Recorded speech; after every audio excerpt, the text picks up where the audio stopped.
Hello, YouTube. Thank you for tuning into my channel. I'm going to be giving a basic update on my pagan Bible study playlist. Okay, I get private messages, I get comments, and I get well, there's a lot of witches that live in the state that I live in that do watch my channel, and they say, well, in the end, it's interesting, but how is this relevant to witchcraft? Because our beliefs are not contingent on what the hell the Bible says, and we don't really care.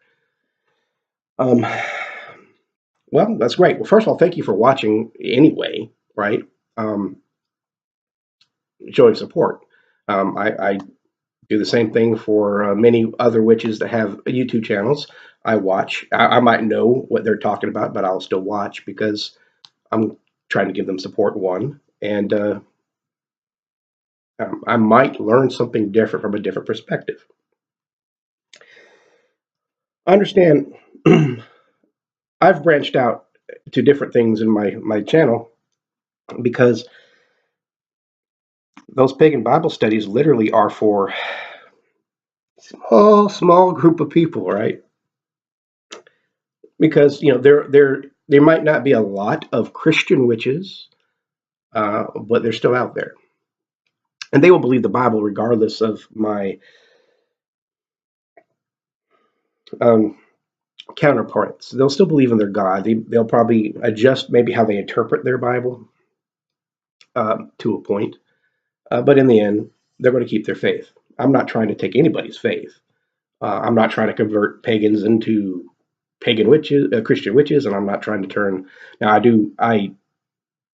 I myself, I don't really care too much about the Abrahamic religions anymore. It's left a bad taste in my mouth, and that is one of the main reasons why many witches who watch my channel, who have either left the faith or have never been a part of that faith, don't really, care because they're boldly proud, and rightly so. I can believe what I want to believe.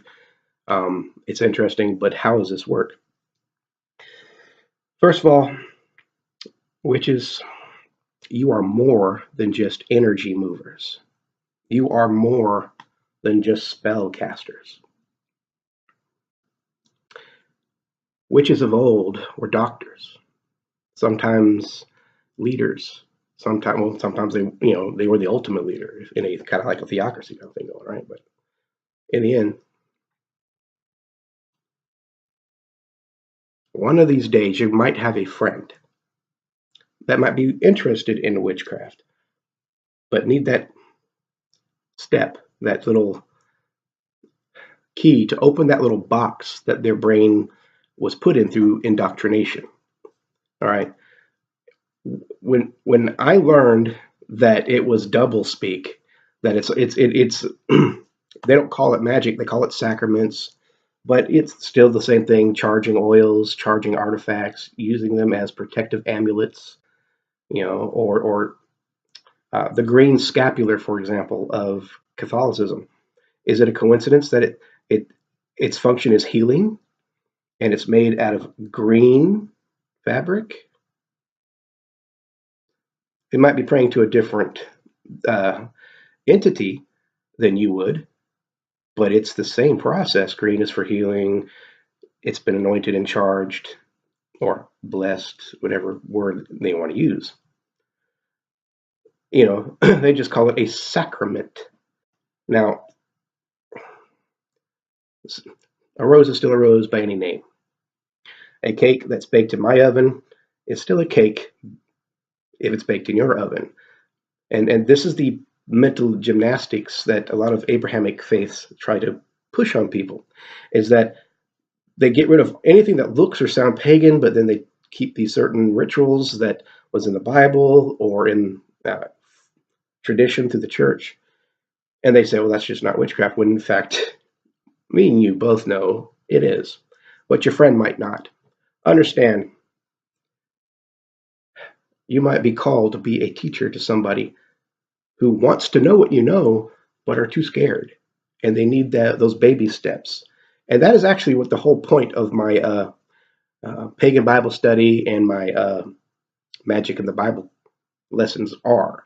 It's to teach people in that faith or from that worldview,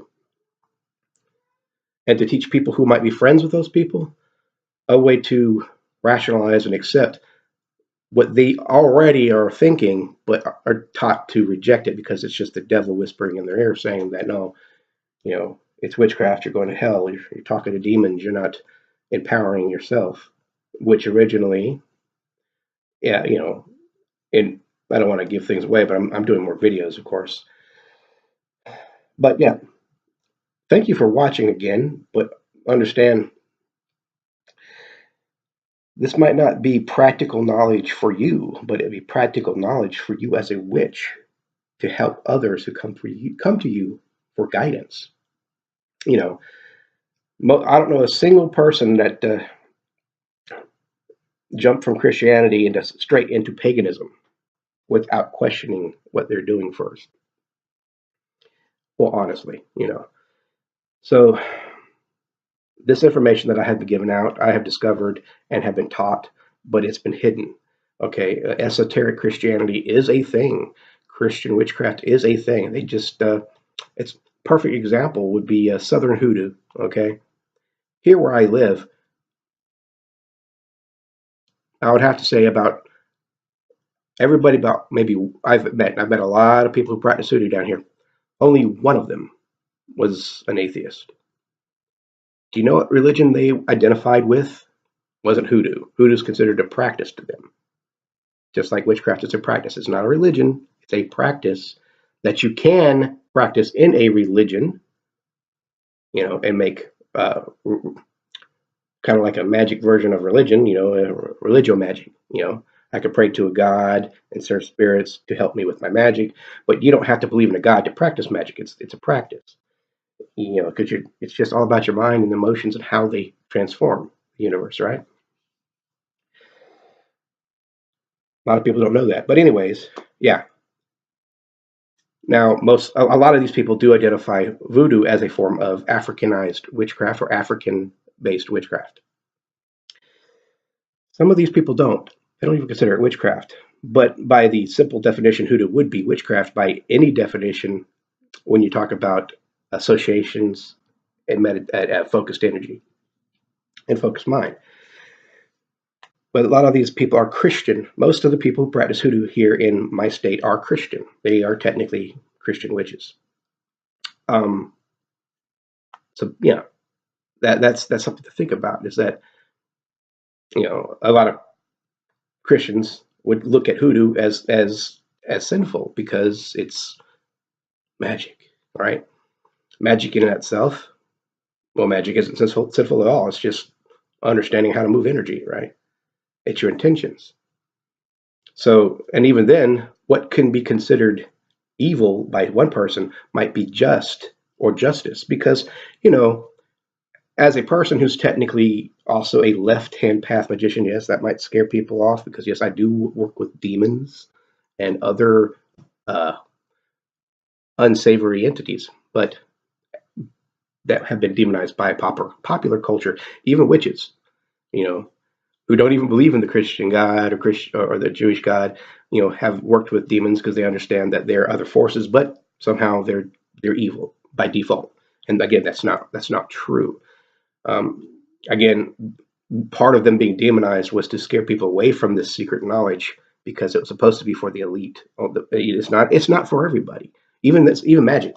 Everybody practices it to some extent, if they realize it or not. But magic isn't for everybody.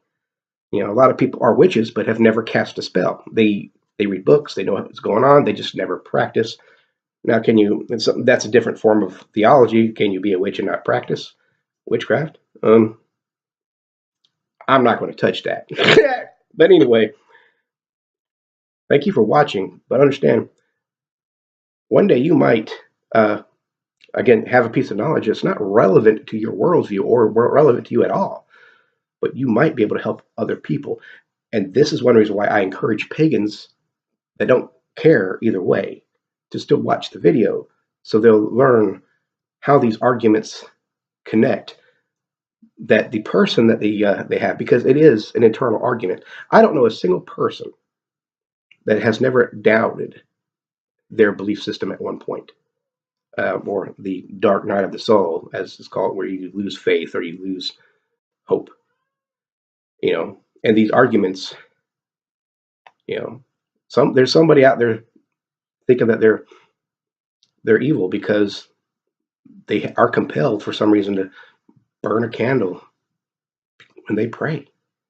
Catholics don't have a problem with that, but of course Protestants accuse Catholics of witchcraft, right? It's too much confusion. So I was hoping that my information that I even had to use and struggle with, even though I practiced magic from a very, very young age and I knew what it was, I didn't know the arguments and I had to work them out, or other Christian witches would have to educate me. And then basically, here I am. I now believe that the universe, I'm a hermetic pantheist. I believe everything is mind. I believe the universe is God, or goddess, or whatever, or maybe it doesn't even have a gender. Doesn't freaking matter, because it doesn't really care if I worship it or not. But there you have it. So thank you for watching, and thank you for your future teaching of friends that might be questioning their Christian faith or wanting to expand on their Christian faith. I decided to do this video because I've been doing these videos off and on for several years, and on both sides of the camp, they seem to be missing my mark. What I'm trying to get at, I'm not, they're like, well, if you're not trying to convert me, and why are these videos here? Well, if I'm a pagan, I'm watching a video because, yeah, it's interesting, but I don't see it's relevant. Well, again, it probably isn't relevant to you yet, because you're a witch, you're a teacher, you're a healer, you're a spiritual leader. And I'm giving these witches that are watching my channel a possibility, a chance to lead, if that knowledge ever needs to be used. So again, thank you for watching. Bye.